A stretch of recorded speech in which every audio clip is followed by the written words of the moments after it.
pues buenos días, me imagino que es buenos días a todos. Mi nombre es Isabela Londoño.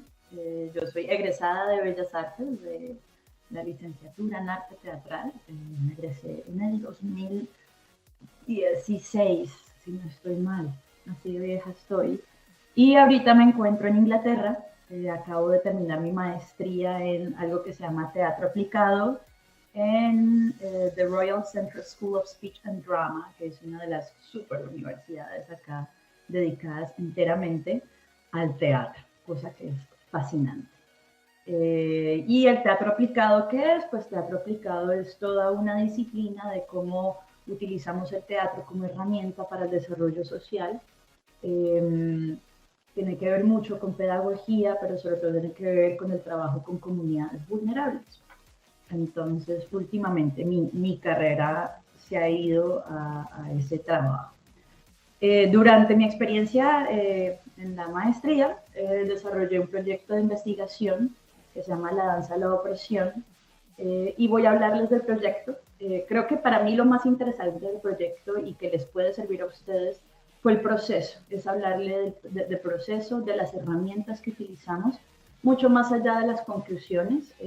Creo que es como lo más interesante y de pronto lo que les puede brindar a ustedes incluso un poco más de herramientas y de formas diferentes de hacer proyectos de investigación, creación.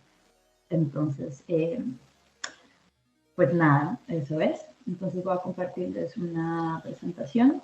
Voy a hablarles un poquito.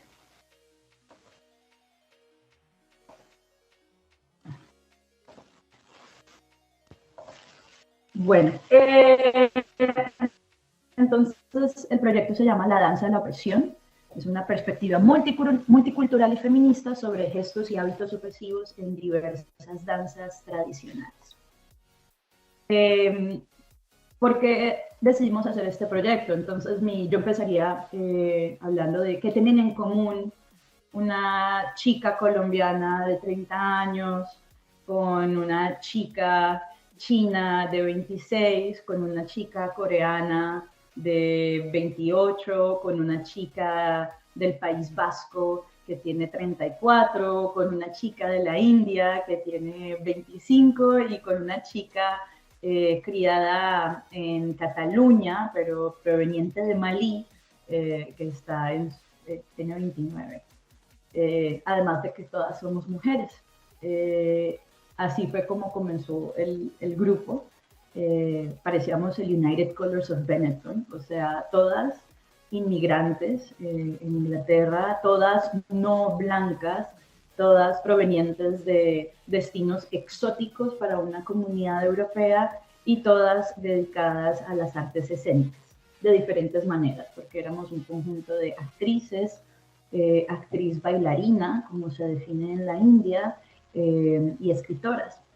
Entonces decidimos unirnos y decidimos crear un grupo de un proyecto de investigación que buscaba encontrar gestos y hábitos opresivos en las distintas danzas tradicionales de nuestros países o de nuestras culturas. Pero más allá de encontrar esos gestos, también era todo como un viaje de autodescubrimiento un poco sobre nuestras propias relaciones con nuestras danzas, ¿no? Y lo primero que nosotras hicimos fue tener que definir qué era la danza y qué era este proyecto. Y lo definimos como una gran reflexión somática, y ese término se los aclaré un poquito más adelante, donde analizábamos puntos que teníamos en común y contrastes entre las expresiones kinestéticas multiculturales. Entonces, de eso comenzó. Partimos sobre una pregunta hipótesis, y la pregunta era pues que existen estos gestos opresivos en nuestras formas individuales de danza, porque uno normalmente hablaría de la opresión solamente desde la parte política o desde la parte, no sé, legislativa, o desde la parte de los hábitos y gestos cotidianos, desde la parte económica, pero es muy raro uno comenzar a hablar de que, oiga, no, espérese, es que la opresión también se puede ver o se expresa a través de nuestras formas de expresión culturales como lo son la danza, la música y el teatro, ¿no? Y yo me imagino que todos ustedes ya se habrán leído Teatro La Presión de Augusto Boal, donde habla mucho sobre, en realidad, cómo a través de la cultura es que nosotros reforzamos y recreamos ideas opresivas, que uno simplemente convive con ellas, y fue como uno de los hallazgos que tuvimos, fue de muchos de que esos gestos o esos hábitos que nosotras dijimos que existían, pues en realidad eran hechos inconscientes, que nunca lo habíamos pensado, que lo encontramos fue a través como de esta investigación. Entonces, obviamente, pues la hipótesis era que efectivamente sí, efectivamente sí existían algunas tendencias opresivas en nuestras formas de danza. Pues nuestro objetivo, como ya les dije, era identificar estos gestos opresivos, y tenía, digamos, como tres ramas, ¿no? Uno era una reflexión sobre nuestros contextos culturales, otra segunda rama fue encontrar puntos en común entre nuestras culturas, que son tan diferentes, y otra fue reexaminar nuestras posiciones con respecto a nuestra propia cultura, ¿no? Entonces era un viaje que iniciaba desde adentro, se exteriorizaba, se ponía en comunión con un grupo y luego otra vez volvía hacia adentro, ¿no? hacia quién soy.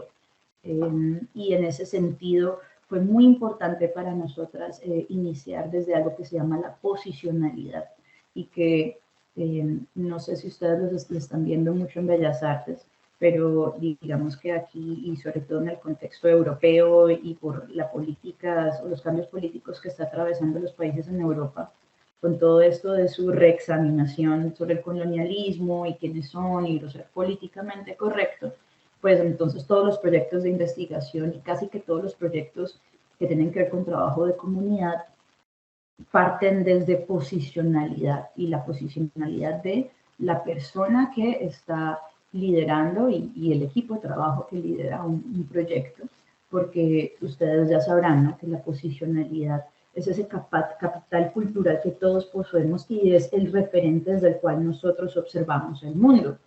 Y hay una historia ahí muy interesante que yo siempre comparto de Humberto Eco, que a mí me cambió la vida. Una cosa que él escribió, que decía que cuando Marco Polo en todos sus viajes pues viaja al África y se encuentra con un animal, él escribe una carta a una reina y le escribe la carta de que se ha encontrado con un unicornio, y comienza a escribir el unicornio. No, es que el unicornio es grande, es ancho, es viga, es blanco, tiene un cuerno en la mitad, y todo lo que él en realidad estaba escribiendo era un rinoceronte, pero como el rinoceronte no existía en el contexto cultural de Marco Polo, pero sí existían los unicornios, pues él lo traduce como unicornio, ¿no? Y es que nosotros vemos el mundo a través de todo eso que nosotros somos, ¿no? De toda esa acumulación de nuestras crianzas, de nuestras creencias, de nuestras políticas, de nuestra cultura, y al final todos nuestros proyectos de investigación jamás serán objetivos, así como el arte que nosotros producimos no es objetivo, proviene de todos esos prejuicios y esas ideas preconcebidas que nosotros tenemos sobre el mundo. Y es por eso que eso fue nuestro punto de partida en este proyecto. Estas son las diferentes danzas que escogimos, cada una escogió una danza de su país. Este es el Aurrescu, que es el que escogió Esther, que es del País Vasco, y que ella lo conoce porque es una danza tradicional que se practica y que ella practica desde niña, aunque es muy mala bailarina, la verdad. Obviamente, pues yo escogí la que me quedaba a mí más en el corazón. Yo vengo de Cali, me crié mucho con el petróleo, con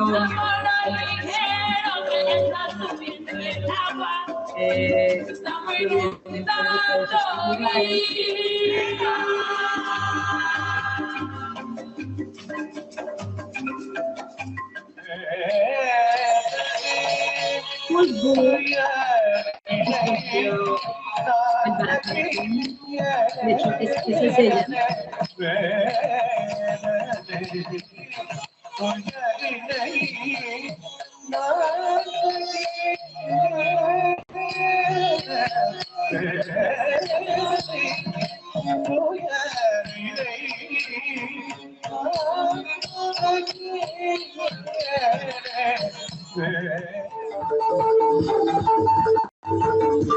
Venía,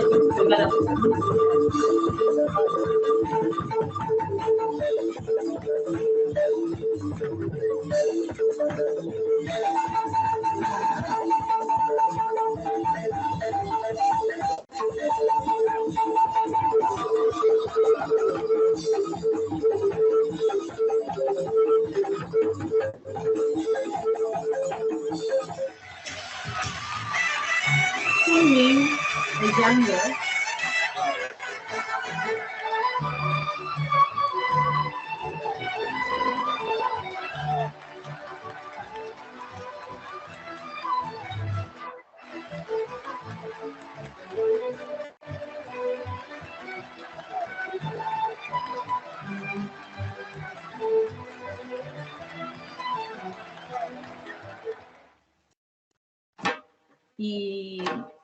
Y Yin, el Self-Vision.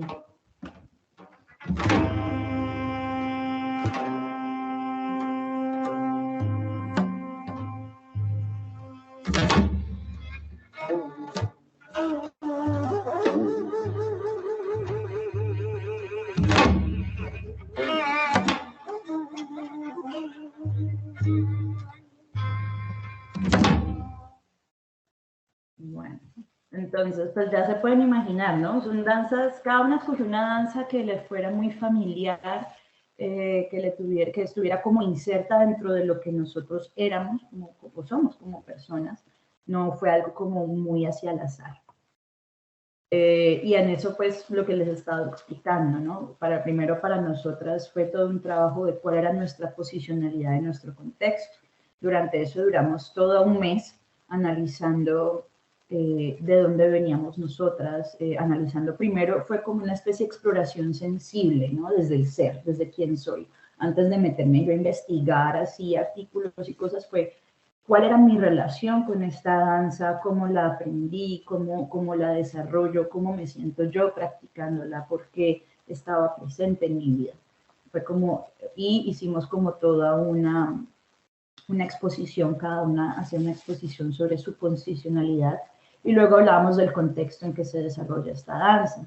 Entonces, por ejemplo, cuando yo comencé a hablar del currulao, pues me tocó hacer toda una investigación sobre la historia del currulao, cómo inicia el currulao. Entonces me tocó hablarles del contexto de toda la parte de la colonia, desde donde provenían los esclavos. Fue un trabajo muy arduo porque me tocó recoger mucha información histórica que uno diría, pero ¿eso por qué? Pues porque al final todo eso fue lo que le dio peso para entender cuál era la finalidad social como tal, o per se del currulao en el momento en que este comenzó como a desarrollarse, e incluso entender que hasta hace poco el currulao incluso pasó por una gran prohibición desde las clases sociales altas hasta que se dieron cuenta que eso atraía turistas, entonces otra vez lo permitieron. Pero bueno, era importante darle un contexto también a esas danzas que nosotras teníamos pues, planteadas. Entonces, para este proceso utilizamos como metodología algo que se llama la autoetnografía. Entonces, la etnografía es una herramienta que utilizan sobre todo los antropólogos, una herramienta de observación a comunidades, donde simplemente yo, mi característica de espectador, hago toda una descripción y observación sobre qué es lo que pasa, cómo lo hacen, qué es lo que hacen, con qué lo hacen, y a través de eso analizo o hago todo un análisis muy, digamos, muy consciente y muy informado sobre ese contexto. Entonces, al hacer autoetnografía, uno mismo es espectador y uno mismo es actor. Y eso es un proceso que incluso nosotros hacemos mucho, o muchas agrupaciones en Colombia lo utilizan como parte de sus procesos de creación. Porque entendíamos este proceso que uno, o las relaciones que tenemos con nuestras expresiones culturales como algo que va de lo personal a lo cultural, y por eso escogimos esta herramienta.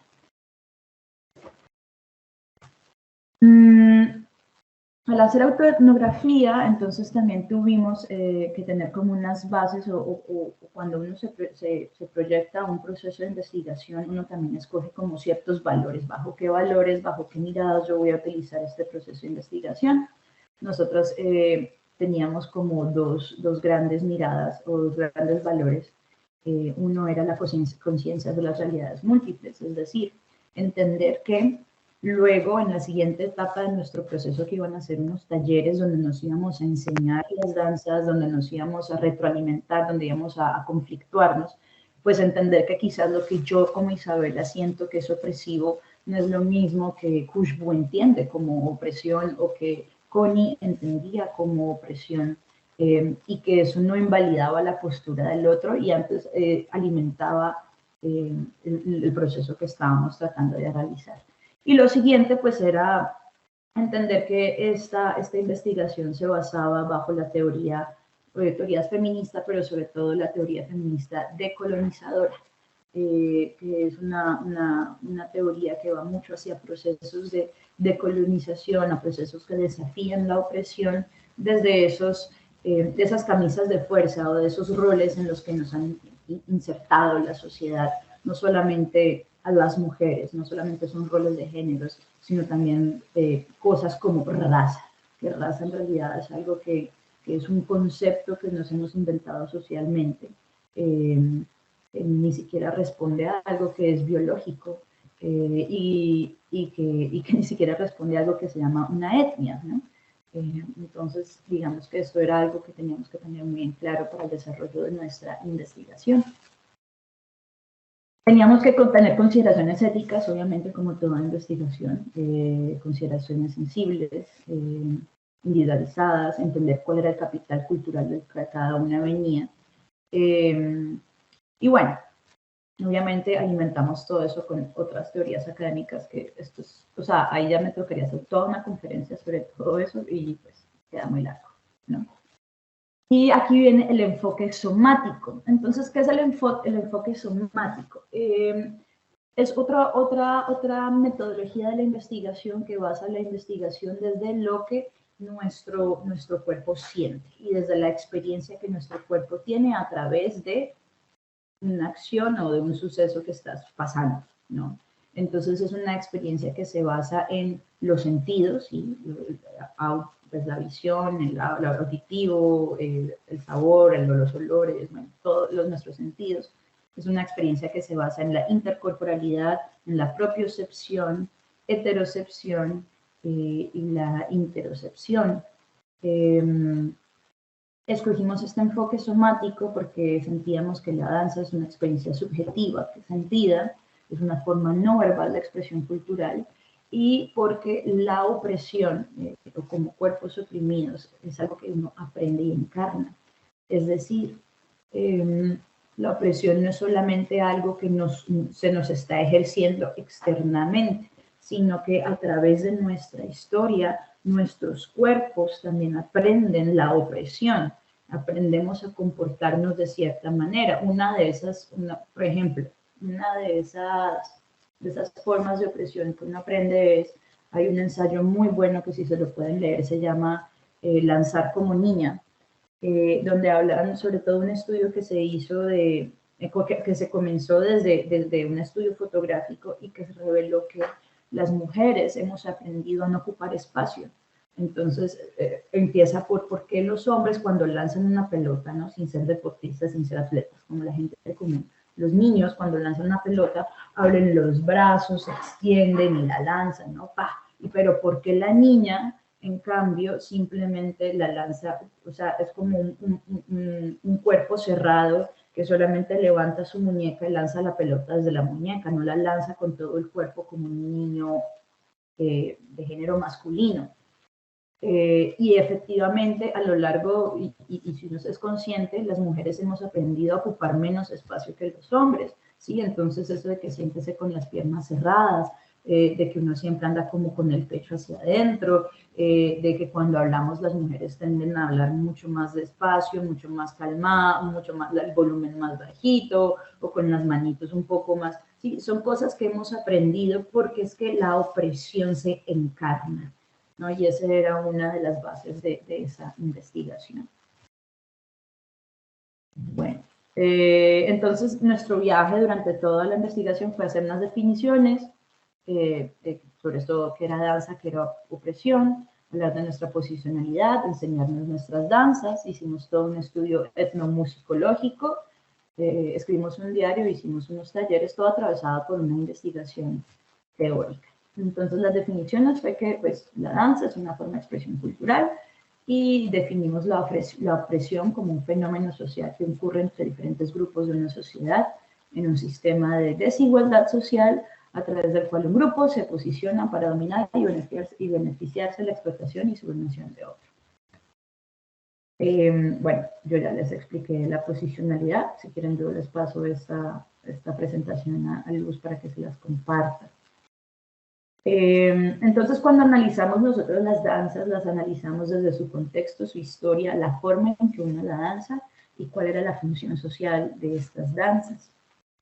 Luego hicimos el estudio etnomusicólogo porque a través de la música, obviamente, mucho del contexto social y cultural nos llega, ¿no? Por ejemplo, cuando uno aprende de que el currulao viene de una raíz de unas danzas africanas, bueno, una música africana del África, que ya se me olvidó el nombre, pero que la estructura es una estructura muy parecida a un mandala, por así decirlo, y que está diseñada para hacer entrar en trance a las personas.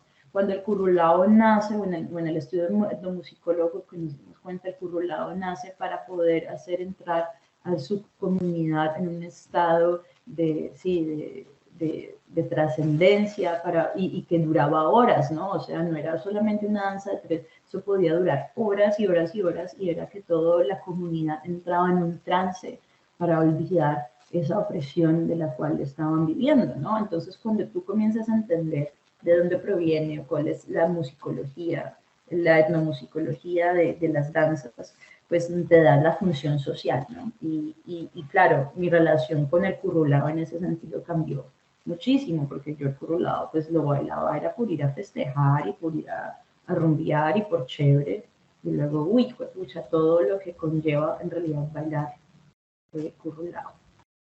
Una de las herramientas que utilizamos era el diario somático. Esto lo sacamos de una mujer, una tesa que se llama Eugene Gendlin. Ella tiene un libro que se llama Cómo encarnamos la opresión.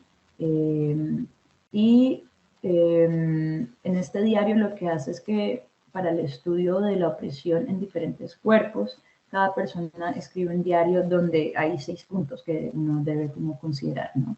Entonces, primero es como atender el cuerpo y fijar una intención, sentirse impresionado para obtener claridad, encontrar un asidero, resonar mediante un proceso de comparación, comprobación con el cuerpo y aceptar la información. Entonces, cuando nosotras desarrollamos los talleres, o sea, después de hacer el contexto, la funcionalidad social, la posicionalidad, la etnomusicología, nosotras nos reunimos durante sesiones de 2 horas donde cada una le enseñaba a las otras a bailar su danza tradicional y cada una de nosotras teníamos un diario donde, teniendo en cuenta estos 6 puntos, hacíamos una primera reflexión personal sobre, ok, ¿qué sucedió? ¿Qué aprendí? ¿Cómo lo sintió mi cuerpo? ¿Qué me gustó, qué no me gustó, cómo me sentí oprimida, me dolió, no me dolió, me sentí cómoda. Hacíamos como toda una primera reflexión, la compartíamos, luego volvíamos otra vez a la danza y luego hacíamos como unas conclusiones comunes sobre la vivencia. Y esto fue una herramienta supremamente importante para el análisis final de nuestra investigación. Bueno, estos son algunos ejemplos de nuestros diarios somáticos. Pero no se los voy a poner a leer. Más o menos este fue el proceso de los talleres. Entonces se realizaba una muestra, lo que les decía, hacíamos una reflexión colectiva, luego nos enseñábamos a bailar y volvíamos otra vez a la reflexión colectiva y dábamos unas conclusiones. Entonces aquí son algunos, esto es como un video de muestra de nosotras enseñándonos las unas a las otras a bailar esas danzas. Ahí pueden ver yo y nuestras reflexiones, es como una muestra de nuestro proceso.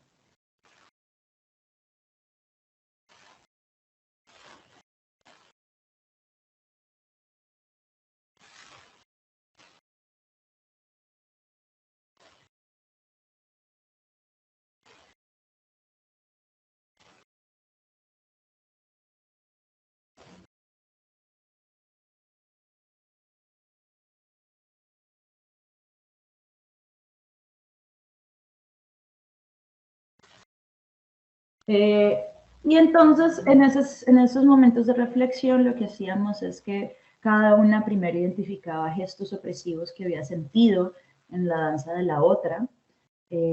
Tratábamos de encontrar cuáles de ellos eran comunes y cuando ya teníamos habíamos encontrado esos puntos comunes sobre qué gestos se nos hacía a todas opresivos y luego encontramos qué gestos eran comunes en ciertos tipos de danzas. Entonces, por ejemplo, claro, obviamente lo más obvio fue que yo encontré muchos gestos parecidos con el balafonte que se baila en Malí, pero encontramos muchos gestos parecidos entre China y Corea, y luego India sí nos pareció la cosa más loca del mundo y obviamente pues nada que ver con la danza del País Vasco.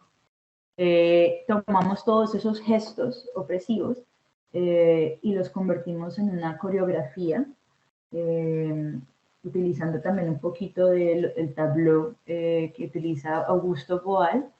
Le pusimos una musicalización y un poema muy importante, que otra vez se me olvidó el nombre de la autora, que habla sobre la liberación, sobre el estar oprimido y el paso a la liberación, y con eso realizamos un performance. Las indicaciones para identificar los gestos opresivos, pues entonces era que teníamos que entender, ok, listo, este es un gesto que siento opresivo. ¿Por qué? Entonces, ¿cuál es el tipo de la presión? ¿Es una presión racista, es sexista, es clasista, pedagógica? En el sentido, por ejemplo, Khushbu, que es de la India, identificó que algo que le causaba sobre todo mucha opresión es la forma en cómo es enseñada la danza en la India, ¿no? Entonces, la India está dividida por un sistema de castas, donde hay castas más bajas que otras y dependiendo de la casta en la que tú naces, tienes acceso o no a pues a ciertas formas de vida, pero también a ciertas expresiones artísticas. En el caso de ella, los que nacen, ellas de casta alta, ella tiene acceso a este tipo de danzas, que son danzas rituales, pero que están llenas, por ejemplo, de simbolismos, ¿no? Cada gesto que ella produce tiene un símbolo y que solamente lo va a entender culturalmente gente de cada casta alta, porque la gente de las castas bajas no entenderán esos símbolos, porque nunca habrán tenido acceso a ese bagaje cultural. Pero asimismo, para ella poder aprender esto, tiene que pasar por un sistema de aprendizaje donde ella tiene una gurú y la gurú básicamente controla su vida. La gurú le dice cuando ella está lista para hacer esto o esto, si ya se puede casar o no, si puede cortarse el pelo o no, y de hecho, para poder aprender este tipo de danzas, ella tiene que tener cierto tipo de corporalidad, tiene que tener el pelo de esta manera, tiene que tener los ojos de esta manera, o sea, hay todo un requerimiento alrededor de eso que hace que sea un poco opresiva la forma en la que acceder a esta danza. Entonces, a eso también nos referimos un poquito a la pedagogía de la danza. El fundamento pues, teórico del tipo de opresión, no todas teníamos que fundamentar la opresión desde un fundamento teórico, teníamos que dar un contexto, las dimensiones de la opresión encarnada, ¿no? Por ejemplo, todas encontramos que la danza que nos ofreció Hijin, esta danza coreana, nos oprimía todas la cadera, todas nos sentíamos muy incómodas en la cadera y sentíamos que no podíamos expresarnos desde nuestra sensualidad o desde nuestra sexualidad también como mujeres, nos sentíamos como que había que ser muy, muy propias, ¿no? Entonces, eso es otro tipo como de las dimensiones de la encarnación. Y bueno, entonces nuestras conclusiones pues ya más o menos se las he estado diciendo, que hay dos áreas de presión, ¿no? Una es la presión del contexto y otra es la presión encarnada. que es toda esa experiencia somática de recrear estos gestos. Entonces, bueno, esto sí no se los pude traducir porque lo tengo solamente en imagen, pero digamos que estos eran más o menos los gestos y hábitos que encontramos en cada danza. Entonces, por ejemplo, en el currulado encontramos dentro del contexto que rodeaba el currulado, pues todo un contexto colonialista, racista, y como muchas veces ahora se utiliza, o la posición que tienen mis compañeras, esto es algo que vienen ellas desde extranjeros, ¿no? Es que es una danza que se utiliza mucho para atraer turismo, y desde los gestos, por ejemplo, o la encarnación de la opresión, estaba pues todo este cuento de no poder saltar, de no sentirse muy despegados del suelo, ¿no? De estar todo el tiempo como atado al suelo, lo relacionaban mucho, incluso, claro, muchas de ellas habían visto la cumbia, entonces lo relacionaban un poco con la cumbia. El Urrescu, por ejemplo, tiene todo un contexto sexista y religioso muy tenaz, donde incluso a las mujeres se les prohibió bailar.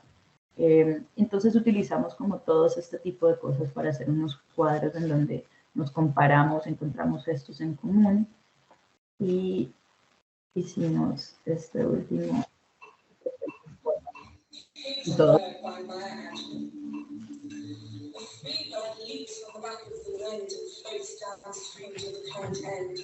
And dips his wing in the orange sun rays and dares to play the sky. But a bird that stalks down his narrow cage, he seldom through his bars of rage, his wings are clipped and his feet are tied so that he opens his throat to sing.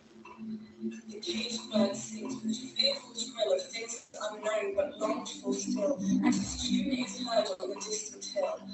The caged bird sings for freedom. The free bird thinks of another breeze in the tree and through the singing trees.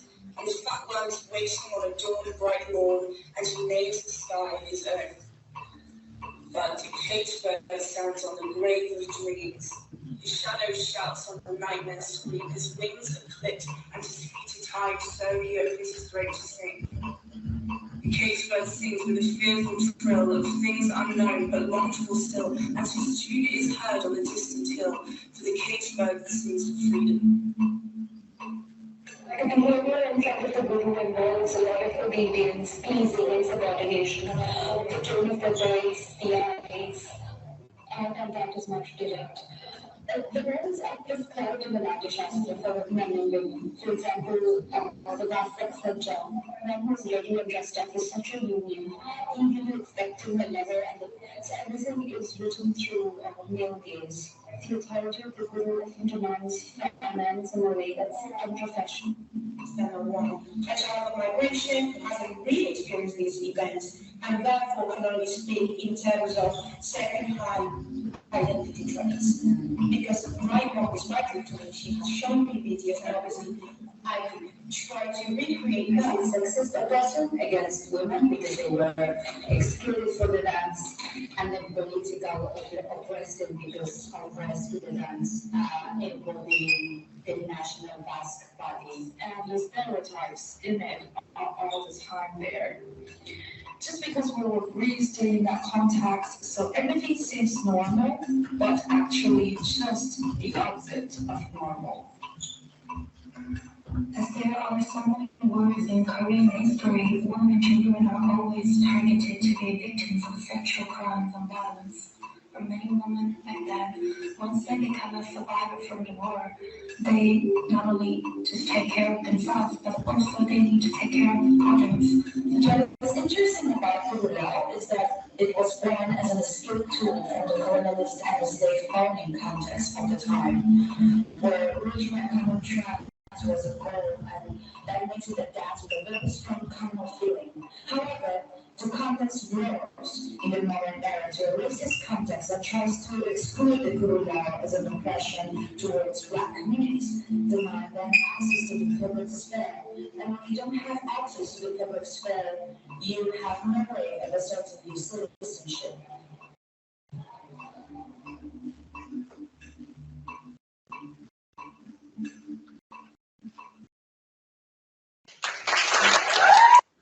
Bueno, pues nada, la danza que acaban de ver simplemente fue como Ahí recogimos todos los gestos que encontramos entre todas, que eran los gestos opresivos de cada danza, e hicimos pequeñas imágenes tableau sobre los contextos opresivos. Entonces quisimos mostrar tanto ese contexto opresivo como la encarnación de la opresión en un solo performance, que fue presentado 3 veces.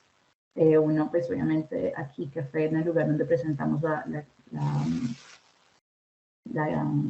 investigación, y otras 2 veces donde lo hicimos en lugares públicos de Londres.